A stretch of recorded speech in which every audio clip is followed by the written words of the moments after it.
My name is Julia. I'm 27 years old and I work at a small interior design firm in Seattle. My job is busy, but I love it.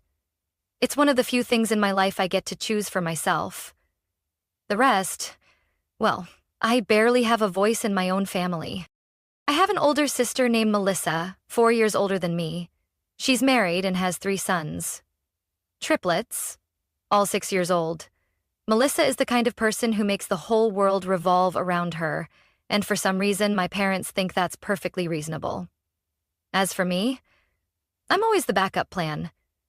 Babysit when I'm free, babysit when I'm tired, and even when I'm trying to enjoy myself, I somehow end up back on aunt duty. Last year, we had a family vacation at the Oregon coast, a trip I had really looked forward to.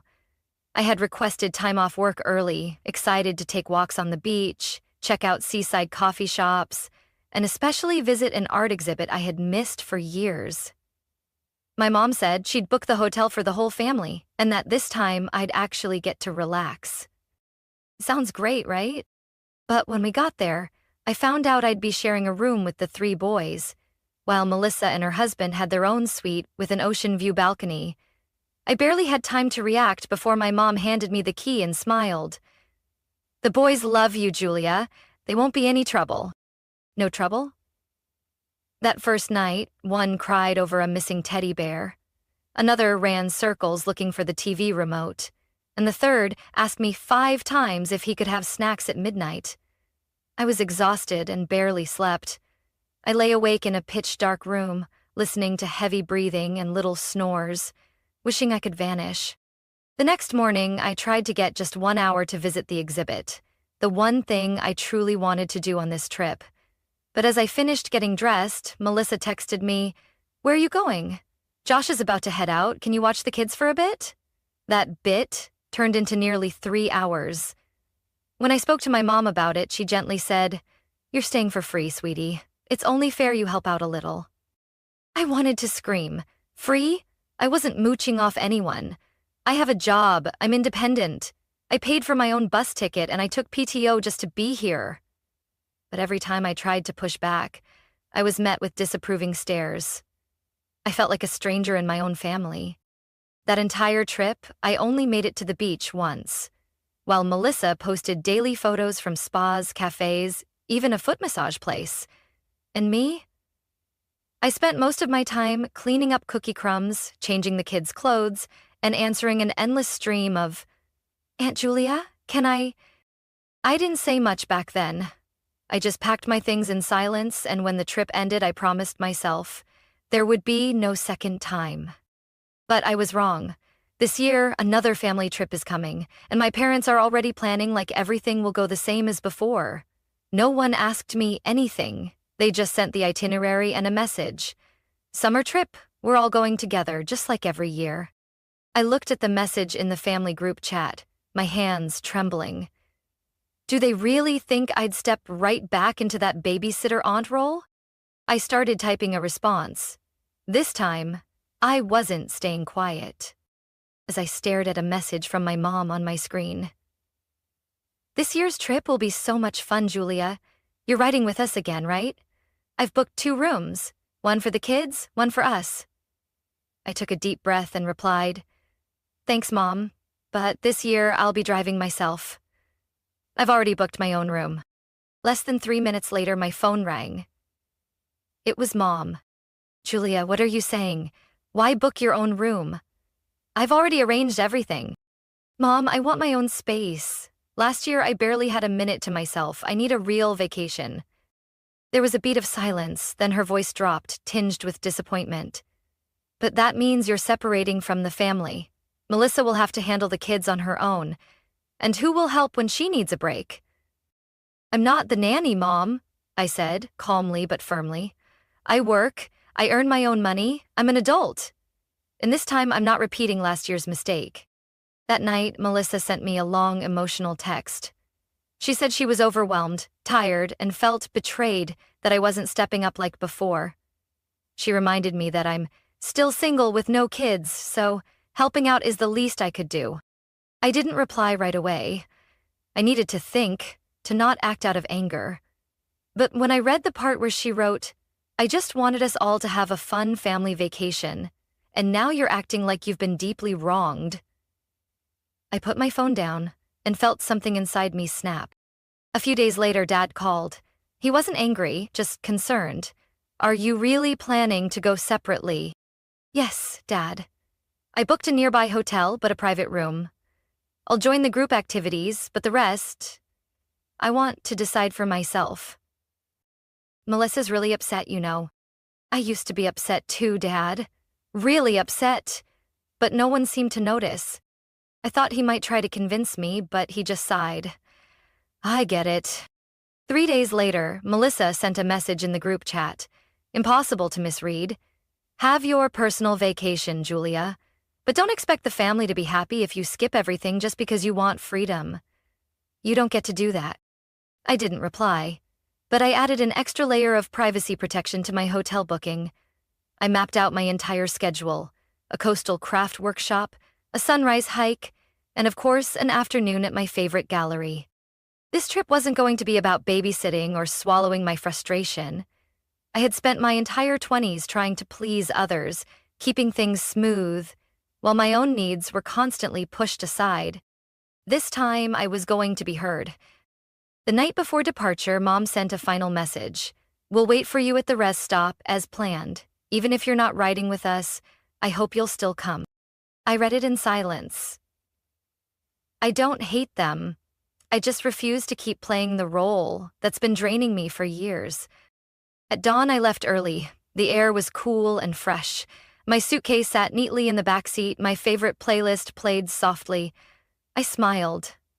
For the first time, I was heading somewhere for me, not for anyone else. And this vacation, no matter what happens, I won't let anyone push me back into a supporting role. This is my trip, and I'll live every moment of it. I had just checked into the hotel when my phone rang. I didn't need to look to know who it was. I took a deep breath and answered. Where are you? Melissa's voice cut through the speaker, cold as steel.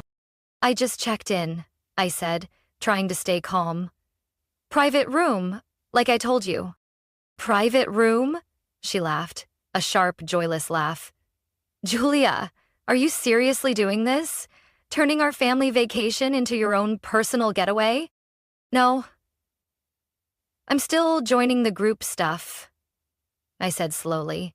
But I also have the right to rest in my own way. I can't believe this, Melissa snapped. I'm juggling 3 kids, Josh is constantly on work calls, and Mom and Dad aren't getting any younger. Who do you think is going to help me if you just disappear like this? I closed my eyes, steadying myself. Melissa, I'm not disappearing. I'm just not going to be an unpaid helper like last year. I'm not 19 anymore. But you're still single, no kids, no real responsibilities except yourself. My sister's voice started to take on a sharp, accusing tone. You have so much free time, Julia. And me? I just need a little help. Just a little... Is that really too much? I gripped the phone tighter. I'm not your backup plan for burnout. I have a job, a life. I need rest too, Melissa. There was a pause on the other end. Then Melissa started crying. I'm exhausted, Julia. I haven't had a single night of decent sleep. You're free, relaxed, and I'm stuck in this endless cycle of fatigue. And you can't sacrifice even a little to help me? My heart sank, but I didn't back down. You chose motherhood. I respect that. But you can't expect me to sacrifice my life just because you're unhappy with the one you chose. So it's all about you now. No. It's about knowing my limits, I said clearly. And I've learned that if I don't protect them, no one else will. The call ended in silence. I set the phone down, my heart still racing with emotion. I knew Melissa would tell Mom, and I knew the storm wasn't over yet. Sure enough, an hour later, Mom called. She wasn't yelling, but her voice was full of disappointment. Julia, what are you doing? Melissa is really hurt. Couldn't you be a little more flexible? Mom, I said slowly. Last year, I was as flexible as I could be. I gave up my time, my energy, my freedom. I didn't even sleep properly. And through it all, you never once asked if I was okay. You only asked if I could help Melissa." She was silent. "I love this family, but I'm tired of being the one everyone overlooks. If you only see me as a temporary fix for other people's problems, then I don't want that vacation." Mom sighed. "You've changed, Julia. I've grown up, Mom." I didn't know if they truly understood or just felt like I was rebelling, but I knew one thing for sure. This was the first time I hadn't backed down under family pressure. And whatever came next, I was no longer the person who said yes just to keep the peace. That night, I took a walk alone along the beach. The sunset lit up the sky in gold, the ocean breeze ran through my hair, and I felt a strange, peaceful clarity. I realized I might be upsetting people, but for the first time, I wasn't betraying myself. I had never thought I'd post anything personal online, especially not about my family, but after the call with Mom and Melissa's passive-aggressive texts, I felt suffocated. I needed to say something, not to vent, to clear my mind. So I created an anonymous Reddit account, went to a casual life stories subreddit, and wrote. I shared about last year's vacation, how I had to sleep with 3 kids while my sister got her own room. I explained how my family assumed I was available just because I wasn't married or a mom. I kept details vague, no names, no locations. At the end, I asked, "Am I wrong for wanting a real vacation for myself?" I didn't expect it to blow up, but within hours there were hundreds of comments. And most supported me. Some said I was too patient. Others said I should have drawn the line long ago. Many shared similar stories, where self-sacrifice was treated like duty and independence was seen as selfishness. I read every comment, feeling both relieved and sad. Relieved that I wasn't alone, and sad that so many of us had been pushed into side roles in our own lives. Then, the thing I never expected happened. Melissa saw the post. She called me at 6 a.m. the next morning while I was having coffee on my hotel balcony, watching the sunrise. "Did you write that?" she demanded, her voice sharp. I stayed calm. "You recognized it was me?" "How could I not? You think you're anonymous? You described everything in detail. Who wouldn't know it was about me?" "I didn't name anyone. But you made me a joke in front of thousands. Do you know how many people are calling me selfish now?" "I didn't make anyone say anything, Melissa," I said. "They're reacting to what they read. And what I wrote was the truth." There was a beat of silence, then she started crying. Not with hurt this time, but with fury. "You destroyed my image, Julia. You humiliated me in front of the entire world." I didn't answer, because what she cared about was image, not truth. For her, it was always about how things looked, never how people felt. 3 hours later, I got a message from Mom. "Did you really do that? You posted about our family online?" I typed back, "Yes, Mom. Because if I didn't speak up, no one would have listened." At first, she was angry. She said I was ungrateful and that I hurt my sister. But then she started reading. Not just the post, the comments too. The words from strangers. Clear, fair, unbiased. By that evening, she called again, her voice softer. "I didn't think people would see it that way. I thought you were exaggerating." "How many times have I exaggerated, Mom?" I asked. But no one listened until someone else said it. After that call, I didn't hear from Melissa again. But Dad called. He kept it brief. "Your mom and I just talked to your sister. We all need to have a proper conversation. But I want you to know, I'm sorry I didn't see it sooner." About everything. I was stunned. I couldn't remember the last time I'd heard Dad say sorry. That night, I got a message from someone unexpected. Josh, Melissa's husband. "I'm sorry for letting you be taken advantage of. I'm talking to Melissa. I think she needs to change." For the first time in years, I felt like someone in the family actually had my back. Not out of obligation, not for the sake of peace, but because they saw the truth. 2 days after my post went viral, Mom called again, with a short, heavy message. "Julia, the vacation's canceled." I froze. Not out of shock, just an unexpected wave of emotion. Part of me felt relief. Another part felt sadness. I had longed for a vacation for myself after so much sacrifice. But instead of getting that freedom, I ended up paying for the truth being exposed too quickly, too loudly. Since your post, Melissa hasn't really spoken to anyone, Mom sighed. Josh got so upset he left to stay with his parents in Olympia. Your dad and we need time to reflect. That one sentence told me everything had escalated more than I imagined. That evening, I received a message from Josh. I'd like to meet in person, just you and me, not through Melissa, not through your parents. We met at a quiet cafe not far from my hotel. Josh arrived on time, looking tired, but his eyes were clear. None of the awkward avoidance I used to see at family dinners. Thank you for being brave enough to speak up, he said as soon as he sat down. I knew Melissa had control issues, but I didn't realize she was lying. I didn't even need to ask. I knew he meant about the money. I don't blame you, I said. But it's hard to believe you didn't notice. Josh shook his head. She told me she'd given you money. Even described it in detail. Cash, in an envelope, left on the kitchen counter. Every time I asked, she had a reason. I gave a dry laugh. If there was an envelope, it must have been meant for someone else. I checked the bank statements and asked Melissa directly. She admitted she only gave you money for pizza a couple of times. The rest, she kept. I nodded, no longer angry, just deeply disappointed. I love Melissa, Julia, but I won't let her walk all over you just because you speak up less. I looked him straight in the eyes. So, what are you going to do? Make her apologize, properly, and pay you back everything she owes. I didn't answer right away.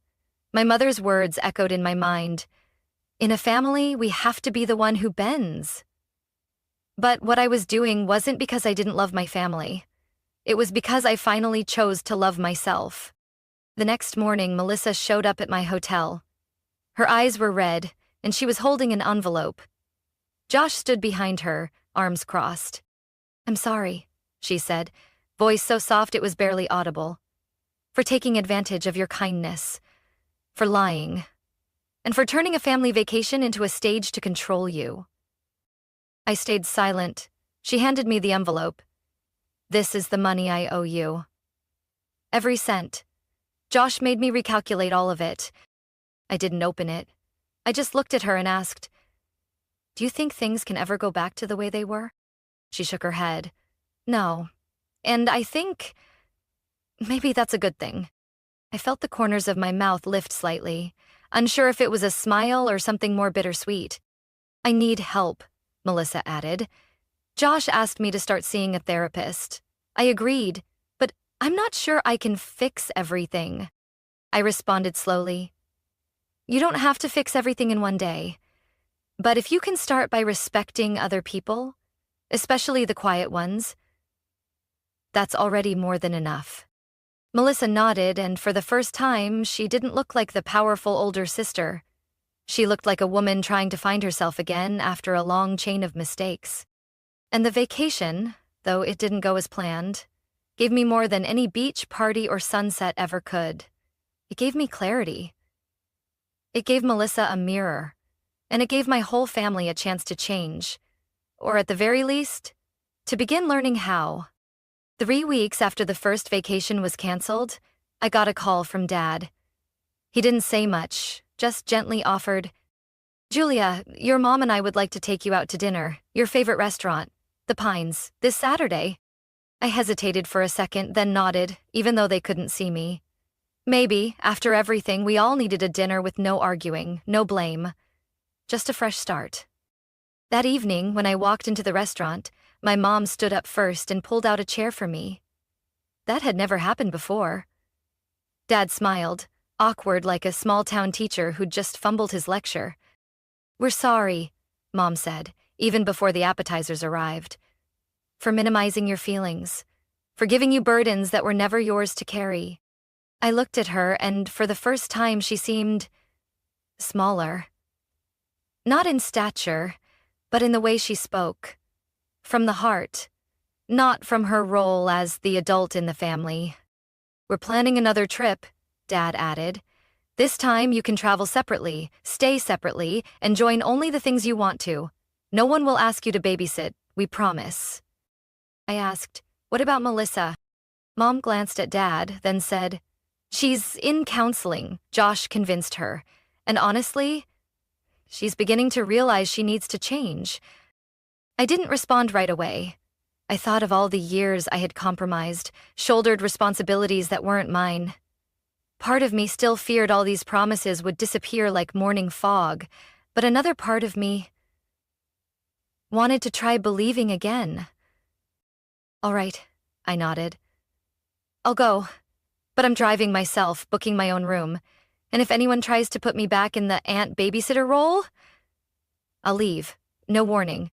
"We understand," Dad said, and Mom gave a small, quiet nod. A week later, the family group chat came back to life with a new name, Beach Trip Reset Version. Everyone tried to keep things light. Even Melissa only sent smiley emojis, no directions or demands like before. I quietly booked a hotel half a mile from the main place, close enough for dinners, but far enough to have my own space.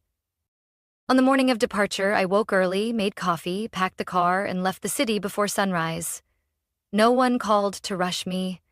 No texts from Mom asking, "Are you on your way?" No reminders from Melissa. For the first time, I felt like a true adult in my own family. When I arrived, I checked in and asked the front desk not to share my room information with anyone except law enforcement in case of emergency. The receptionist smiled kindly. "A lot of guests do that." "You're good." I smiled back. I had learned that setting boundaries isn't defiance. It's self-respect. That afternoon, we met at a seafood restaurant by the beach. Everyone was there. Melissa showed up with Josh and the boys, and for the first time, she brought a hired nanny. A young woman named Ava, cheerful, energetic, and clearly professional. "Thank you for coming," Melissa said. "With no strings attached." I nodded. Maybe, just maybe, something really had changed. Throughout the evening, no one mentioned last year. No one asked me to take the kids to the bathroom or help feed them. I sat next to Dad and told him about a design project I was doing for a boutique hotel. He listened attentively. Like what I said finally mattered, as much as anything Melissa had ever said. When dinner ended, I quietly returned to my hotel. No one followed me, no one held me back, and when I opened my room door, I felt something I'd dreamed of for years. True peace. On day 2 of the trip, I woke up in my quiet hotel room, soft sunlight filtering through the curtains. I made coffee, turned on some light music, and sat on the balcony with a book I'd just bought. For the first time in years, my vacation didn't begin with someone yelling my name down a hallway or kids pounding on my door. Everything was still. After the hotel's breakfast buffet, I got a text from Mom. "We're heading to the seaside park this afternoon. Want to join?" I replied simply, "I'll come by later if I finish up on my end." No promises, no pressure. Most importantly, no guilt.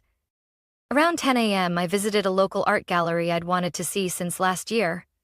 I wandered through the paintings, studying each brushstroke, and for the first time, I felt this vacation truly belonged to me.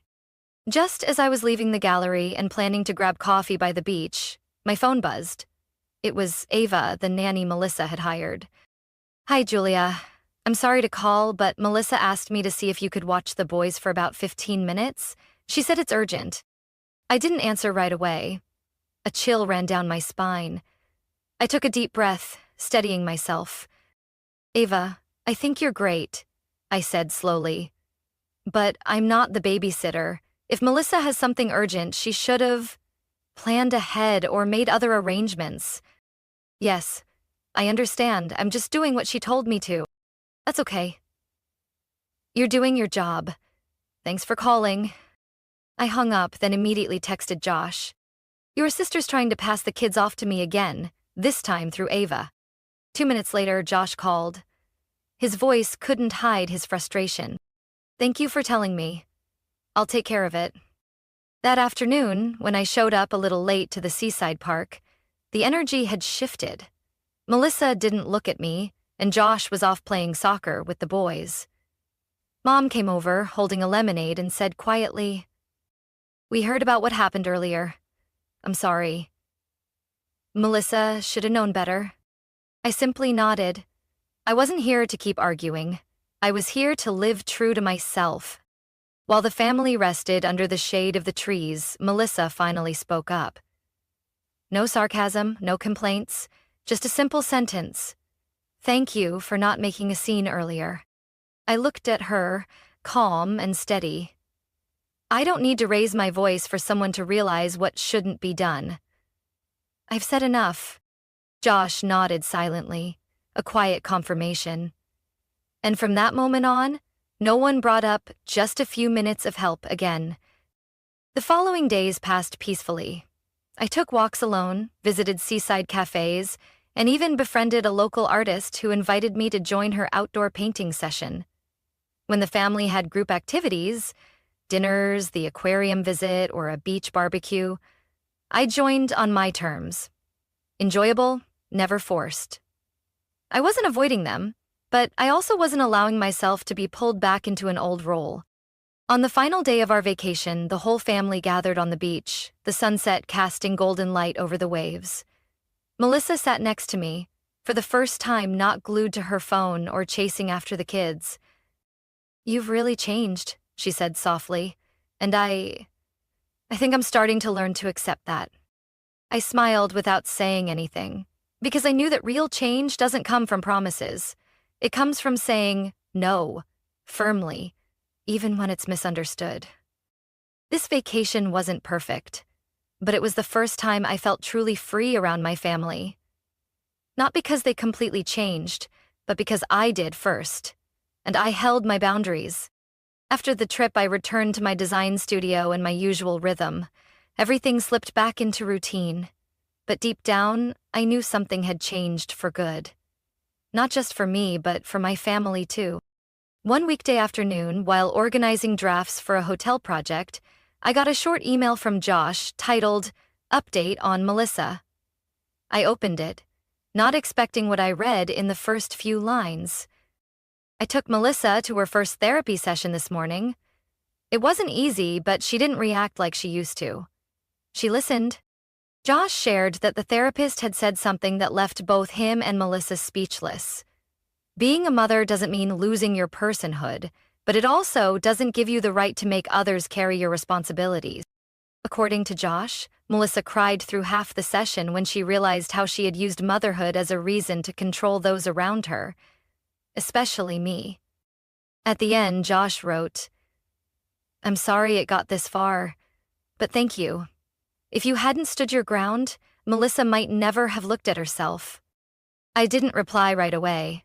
Not out of coldness or anger, I just needed a quiet moment to feel something rare. Growth. From the very person who used to make me feel invisible. 2 weeks later, Melissa texted me to ask if I'd have lunch with her. I was hesitant at first, but I agreed. We met at a small cafe near the park where she used to take the kids. No children, no interruptions. She arrived on time, for the first time in years, with no requests, no complaints.